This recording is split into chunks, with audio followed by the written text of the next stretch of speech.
So HBO Max is single-handedly creating my villain origin story. Hey, it's Andre, and in case you've been out of the loop, HBO Max, ever since the whole Warner Brothers Discovery merger and the merger of HBO Max and Discovery Plus, has led to a number of projects being shelved, other projects that were already out getting taken away from the service. The Batgirl movie has been shelved. Scoob Holiday Haunt will never be seen. Over 60 movies and TV shows that were already on HBO Max gone. A lot of it animation. 200 episodes of Sesame Street just taken off of HBO Max. We're not allowed to learn. We thought they were done, but they were like, no, we got some more for you. So this is an article from TV Line. TV Line is usually a reputable source. Other websites are covering it as well. They mentioned that there are 6 animation-specific titles that are no longer going to be on HBO Max. I guess Warner Brothers just doesn't like cartoons, even though they own an entire network for cartoons. Now, this situation is a little bit different from Batgirl and Scoob Holiday Haunt because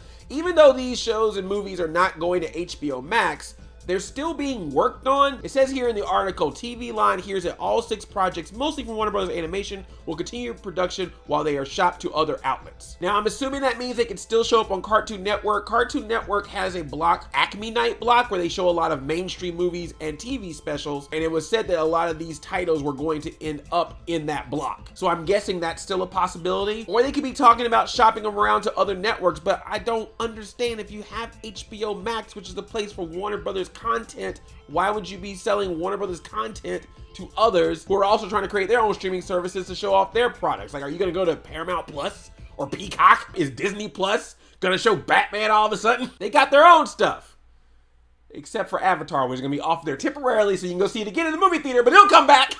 So the title that's mostly being talked about in this situation is the Batman series, Batman Caped Crusader, having Bruce Timm from Batman the Animated Series on board, along with J.J. Abrams and Matt Reeves, the director of The Batman with Robert Pattinson. So you got Matt Reeves, J.J. Abrams, and one of the original creators of Batman the Animated Series making a new Batman cartoon, and HBO Max is like, we don't need that. There is also supposed to be a DC holiday special called Merry Little Batman, which is going to star Damian Wayne. The Day the Earth Blew Up, a Looney Tunes movie starring Daffy Duck and Porky Pig. Bye Bye Bunny, a Looney Tunes musical that was going to star Bugs Bunny and Daffy Duck, and a movie based on the Cartoon Network series The Amazing World of Gumball. But the one that gets me.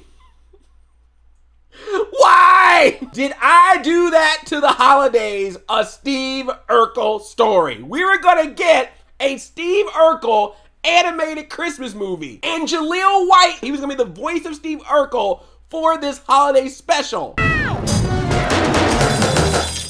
Did I do that? Which is awesome because he already came back once for an episode of Scooby-Doo and Guess Who. It's like a modern version of the Scooby-Doo movies where each episode has them with a special guest. In one episode, they had Jaleel White play Urkel. Name's Stephen Quincy Urkel, but you can call me Urkel.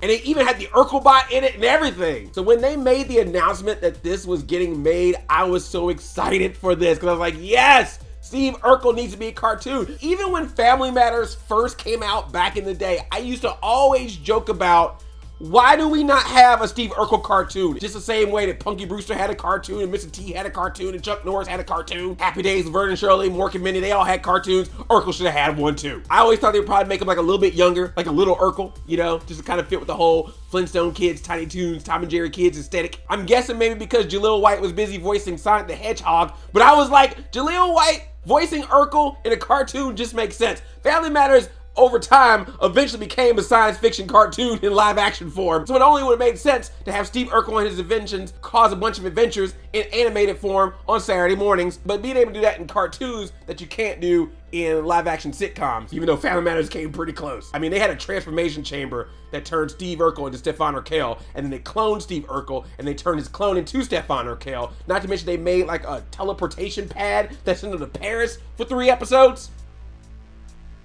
I watch a lot of Family Matters. Was the story just about Urkel where the Winslow's gonna show up in this? We could have had a Return to Murder Urkel. Murder Urkel could have been up in this. Yeah, y'all, before we had Medea, we had Myrtle. If it was successful, they could have followed it up with another holiday special. They could have done a Steve Urkel Halloween special, which means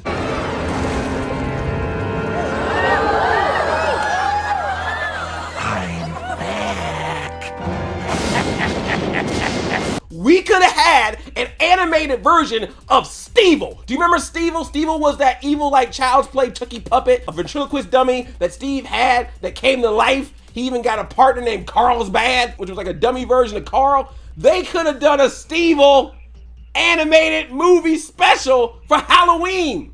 That could have been my hocus pocus. There's just so many possibilities with the Urkel animated universe that they're just missing out on. We could have had an Urkel multiverse. They could have done like Urkel creates a trans-dimensional portal and just ends up seeing a bunch of Urkels, a crisis of infinite Urkels. Damn, dude, give me the Urkel license. I want to make some Urkel stories. I needed this, yo. I needed this Steve Urkel story in my life. Can we leak this like they did with Popeye? I just need to see it. I just need to see it. My life won't be complete until I see an animated Steve Urkel movie. It's a rare condition this day and age to see a Steve Urkel movie on my streaming service page. But love and tradition of the grand design. Some people say this nostalgia is hard to find, but there must be some magic clue inside Warner Brothers walls, because all I see is an animated movie. Give me Steve Urkel, that's my only dream as days go by. Also, this has me worried for two more projects. One is Tiny Toons Looniversity. This is supposed to be like the Tiny Toon Adventures reboot. I love Tiny Toons, and I saw the artwork that they did, and it looks awesome, and I want this to come out. I know it's already been worked on, so please don't mess up the Tiny Toons release. And we are getting a Gremlins animated series. Gremlins Secrets of the Mogwai, basically the origin story of how Mr. Wing found Gizmo the Mogwai. It's got like an all-star cast. They're even bringing back Zach Galligan, Billy from the original Gremlins movie, to be a voice of a character in the series.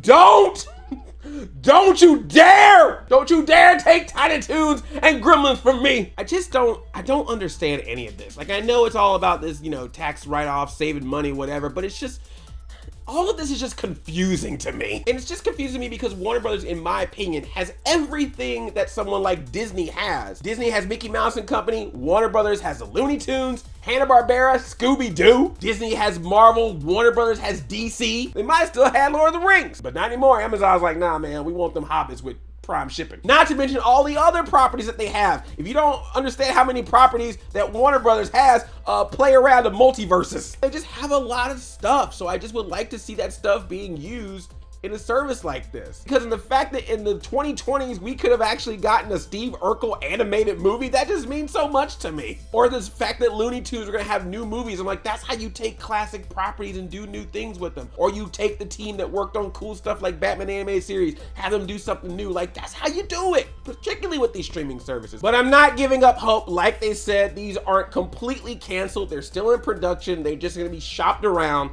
So hopefully Cartoon Network shows it, or hopefully some other outlet shows it. Or if you work at Warner Brothers, if you got a hard drive, I will be quiet. I will sign an NDA. If you just happen to slip into a Dropbox, drop a random hard drive in my mailbox that just might have this movie on it. I'm just saying. To all the animators out there, to all the people that work on these titles, the ones that are getting removed from services, they already been done, the ones that never got released because they've already been made. I don't know what you're going through, but I feel for you. I feel for you because I love you. Or I love the work that you've done. So it's just a bummer to see that you've been working on something, which I know you probably worked on for quite some time, because animation takes some time, people, to now have it be in limbo like this. It's just, that's gotta be a bummer, and I'm sorry. So what do you think about all this? Do it!